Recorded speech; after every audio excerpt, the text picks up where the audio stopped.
Hai guys, pernah nggak sih kalian bingung gimana cara nulis surat bisnis yang formal dan benar? Halo, aku Minur Nandiva. Pada video kali ini kita akan membahas tentang surat bisnis. Surat bisnis adalah bentuk komunikasi tertulis yang bersifat resmi dan umumnya dikirimkan oleh seorang profesional kepada rekan profesional yang lain.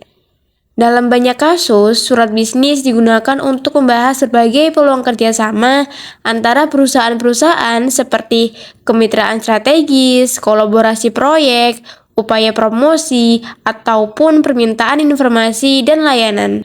Surat bisnis biasanya berbentuk kertas yang dicetak, seringkali membawa kop perusahaan dan kemudian dikirimkan langsung kepada penerima ke alamat fisiknya.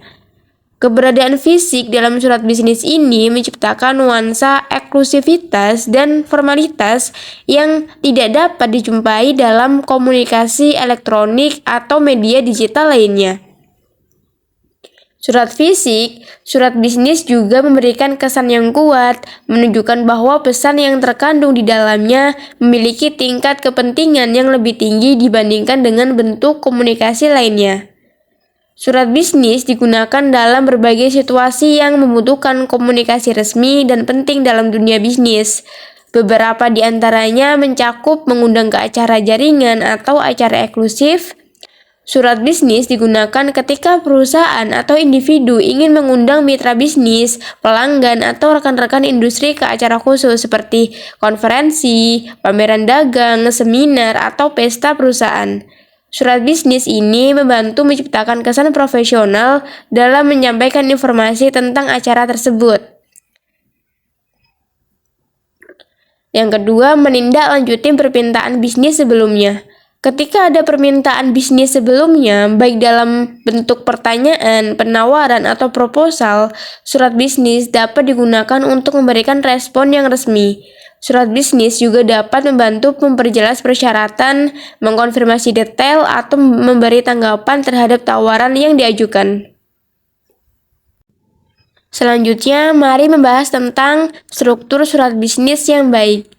Surat bisnis yang baik memiliki struktur yang jelas dan rapi, yaitu pembukaan. Cantumkan alamat pengirim, tanggal, nama, dan alamat penerima. Gunakan salam pembuka yang formal seperti kepada yang terhormat atau kepada bapak atau ibu. Yang kedua, isi. Jelaskan maksud dan tujuan surat dengan jelas dan ringkas. Gunakan bahasa yang formal dan sopan. Bagilah isi surat menjadi beberapa paragraf yang rapi. Ketiga, penutup. Akhiri surat dengan kalimat penutup yang formal seperti hormat kami atau salam. Tuliskan nama dan jabatan pengirim, serta bubukan tanda tangan. Yang keempat, lampiran. Sebutkan lampiran jika ada di bawah tanda tangan.